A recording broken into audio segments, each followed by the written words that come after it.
অতি সাম্প্রতিক সময় হাসিনার আমলের কিছু নোংরা ট্যাগিং আবারও ফিরে আসছে। জঙ্গিবাদ, উগ্রবাদ এই শব্দগুলো আমরা নতুন করে মার্কেটিং হচ্ছে। জঙ্গিবাদ, উগ্রবাদ এই শব্দগুলো পশ্চিমাদের তৈরি, যা গবেষকরা প্রমাণ করেছেন। 9/11-এর আগে জঙ্গিবাদ মূল শব্দটা মূলধারার মিডিয়াতে পাওয়া যেত না। এই শব্দগুলোকে কিভাবে মুসলিমদের বিরুদ্ধে মূলধারার মিডিয়াতে আনা যায় তা নিয়ে পেন্টাগন বিস্তর গবেষণা করেছিল। 9/11-এর পরে পৃথিবীতে ওয়ার অন টেররের হাত ধরে মৌলবাদ ও জঙ্গিবাদের জয়যাত্রা শুরু হয়।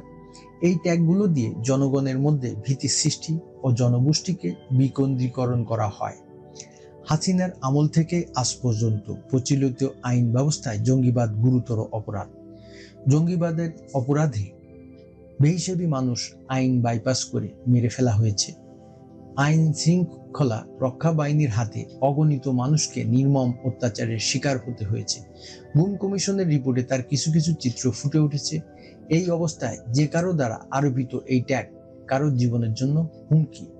আমরা দেখেছি এই ট্যাগের অপব্যবহার করে কিভাবে শত শত নিরীহ মানুষকে হত্যা করা হয়েছে। আজও প্রমাণিত এই ট্যাগের সর্বোচ্চ শিকার হয়েছে এদেশের একনিষ্ঠ ইসলাম পালন করা মুসলিমরা। এমনকি এই ট্যাগ ব্যবহার করে তারা রোজাদার মহিলাদের রোজা ভাঙিয়ে দফায় দফায় ধর্ষণ করেছে থানাতে নিয়ে।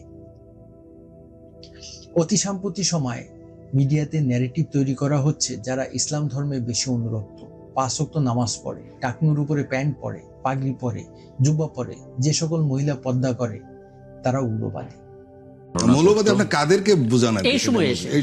এই সময় এসে মৌলবাদী যারা ধরেন একদম প্রচন্ড ধর্মীয় উগ্রবাদী আছে, আপনার যারা মানে একটা ইসলাম ধর্মের প্রতি, আমি অন্য ধর্মের কথা বলি, ইসলাম ধর্মের প্রতি যারা বেশি অনুরক্ত এবং 5 ওয়াক্ত নামাজ পড়ে, হাটের উপরে পায়জামা পরে, লম্বা জুব্বা পরে, মাথায় পাগড়ি পরে, আর মহিলারা যারা 2 চোখ ছাড়া আর কিছুই দেখা যায় না, আপনার কালো আপনার বোরকা এবং পুরো হাত পা সব মানে ঢাকা, ওরা ধরেন চিন্তা চেতনার দিক দিয়ে অনেক আপনার পিছিয়ে থাকে আর।